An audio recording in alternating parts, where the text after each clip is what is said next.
This video was produced with a contribution from the live program of the European Union.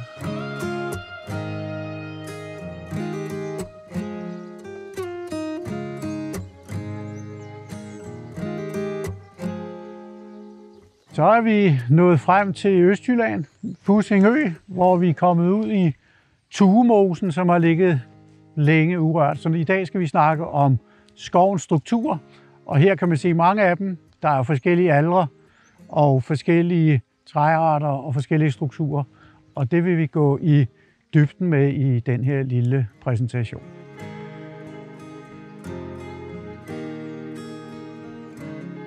Når man skal prøve at få et overblik over skovens struktur, så kan man inddele det i nogle aldersfaser, nogle successionsstadier, hvor man kan sige, hvis du starter med en gammel skov, så på et eller andet tidspunkt kommer der en sambrudsfase, hvor alle eller nogle af træerne, ligesom her, bryder sammen af alderdom, sygdom eller orkan eller noget andet. Så får man den del af strukturen i økosystemet, som hører til sammenbruddet, hvor der er en meget høj mængde dødt ved, den højeste mængde dødt ved, der hører til i systemet. Hvornår det indtræffer i skovsystemet, det kommer meget høj grad an på træarten, og også jordbunden. Hvis man er på mosebund, så vil man have mange rodvælter, ligesom her. Hvis man er på højbund, så vil det måske være højere alder, det andre træer, eg og bøg, der tager længere tid. Men det samlende, det er, at man altså får døde træer. Og de døde træer er jo en meget vigtigt substrat for en lang række af de truede arter og den biodiversitet, vi gerne vil passe mere på. Det som så, hvis man ser successionerne i skoven, kommer efter sambrudsfasen, det er, når der kommer lys ned, så kommer der plads til, at der kan komme små unge træer og busk frem. Man kan bare se i rodvælteren her, der kommer der små unge graner, der står en lille røn op på toppen, og der er også små graner og løvtræer i skovbunden. Og lige lidt bagved her er der en eg, der er kommet op og blevet lidt ældre. Den har sandsynligvis stået som undertrykt før træet væltede, og nu hvor den har fået lys, så breder den sig ud. Så hvad kan man sige, den næste succession efter sammenbruddet, det er foryngelsesfasen, og den har andre kvaliteter og andre organismer tilknyttet. Der er typisk meget solindstråling, der kan være bar jord, og der er lys og luft, og der er ofte mange blomstrende og bærbærende buske og træer, som hører til den fase af skovens udvikling.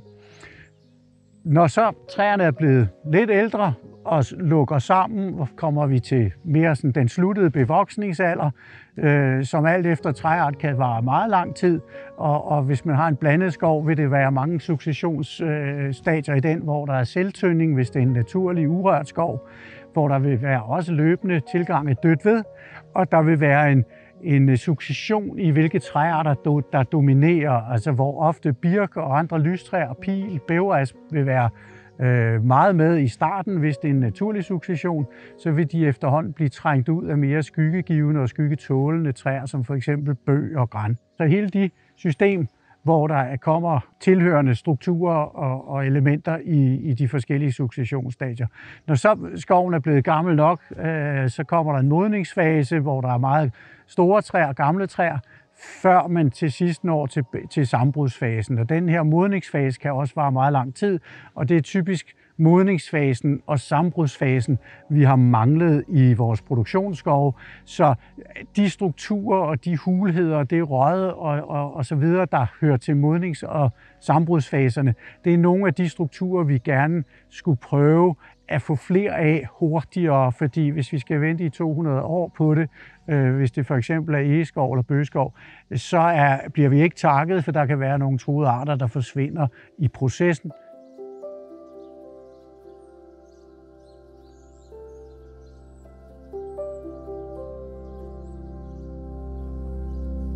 Den del af skovsystemet, skovsuccessionerne, som er foryngelse, den har vi jo, hvis vi lavede fuldstændig urørt skov, jo ikke så meget af. Men i og med, at vi også har en retningslinje, der siger, at vi skal fjerne de oversøiske træarter, så får vi jo en hel del rydninger.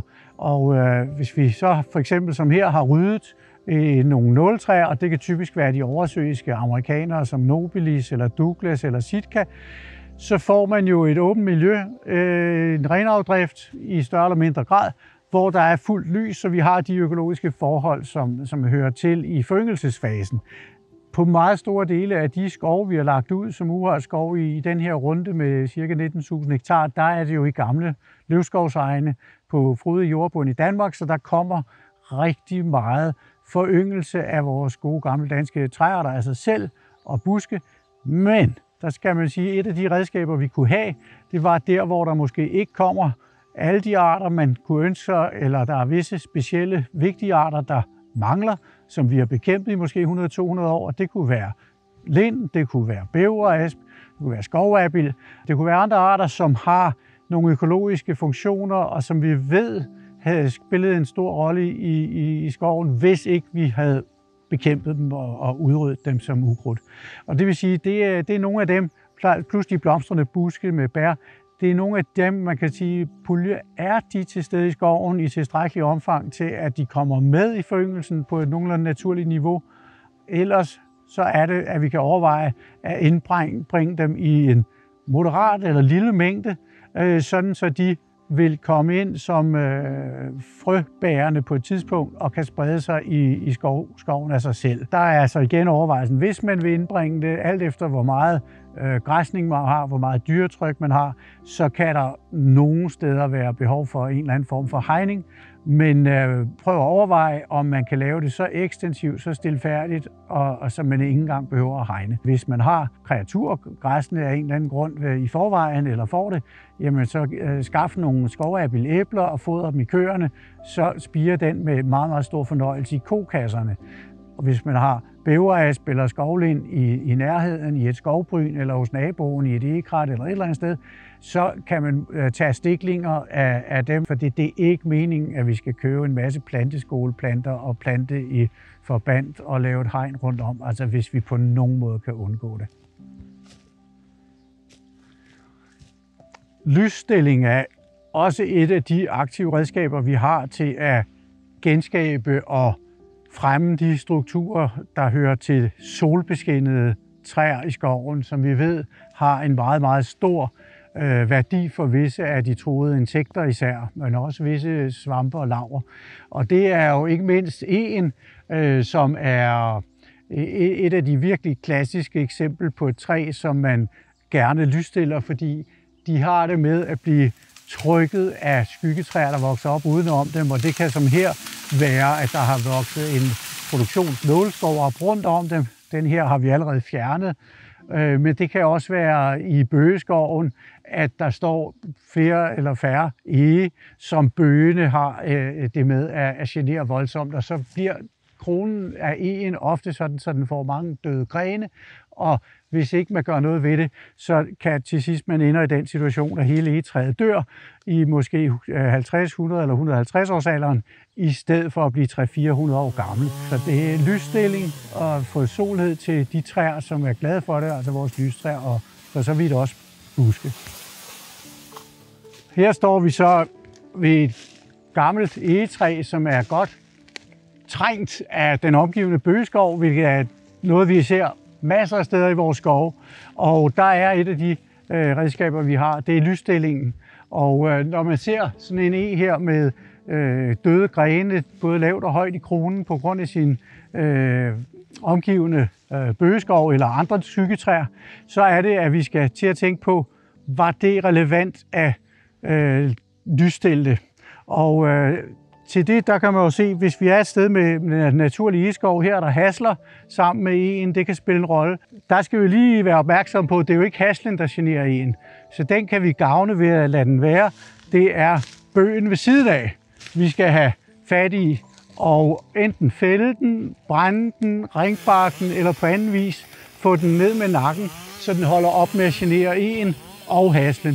Der er det et spørgsmål om, bare for nogle af træerne er det, der generer nu, eller i løbet af de næste 20-30 år, og så prøve at få fældet de værste med det samme, og måske ringbark, sådan en som den her, der er lidt længere væk, så den gradvis vil blive til dødt ved, eller et svækket træ, så vil den holde op med at genere en, så vil man få lys og lyspåvirkning gradvis, man vil få dødt ved, og man vil få haslerne og en til at få det bedre. Og det er jo et spørgsmål om at gøre lidt forskelligt, men i hvert fald læg mærke til, hvor har man nogle relevante pressede egetræer, eller skovfyr, eller bæverasp, eller hvad det kan være, som man kan gavne med de her indsatser.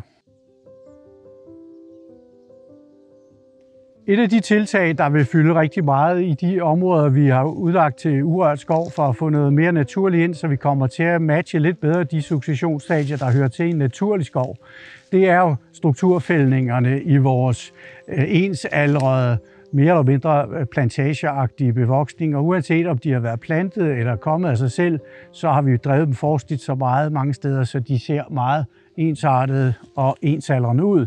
Og der er det jo strukturfældningerne, der er et af vores rigtig, rigtig omfattende tiltag, hvor vi skal prøve at tænke i de naturlige faser af skoven.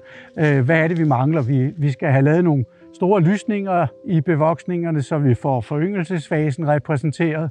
Vi skal have lavet, lysstilling rundt om enkelttræer. Hvis der nu står en forkølet eller bæverasp eller noget derinde, så hug den fri med en stor balplads rundt om, så den kan få hurtigere dimension, størrelse og alder. Så får man spredning i faserne på det samme areal, hvor der før bare var én alder og én art.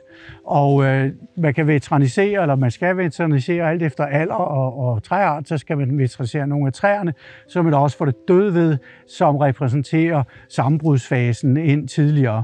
Vi skal prøve at få omformet vores plantageagtige bevoksninger bedst muligt, hurtigst muligt til mere naturlige strukturer, så vi får repræsenteret alle faserne i den naturlige skov.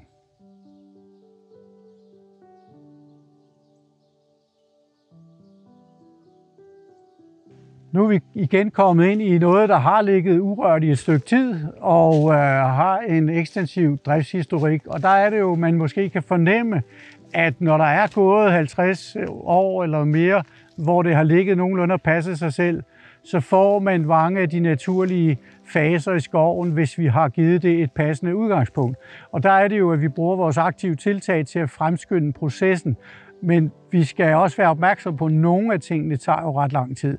Men der er også meget af det, der kommer i løbet af ganske få år. For eksempel når vi laver hydrologi og græsningstiltag og veterinisering og strukturfældninger, så får vi meget hurtigt genskabt nogle af de ting, der hører til i skoven, som de truede arter er glade for. Og det vil sige, at strukturerne kan komme langsomt af sig selv og give den variation, der hører til i den naturlige skov, for der ved vi, at den var meget varieret. Og det er variationen som grundlag for diversitet.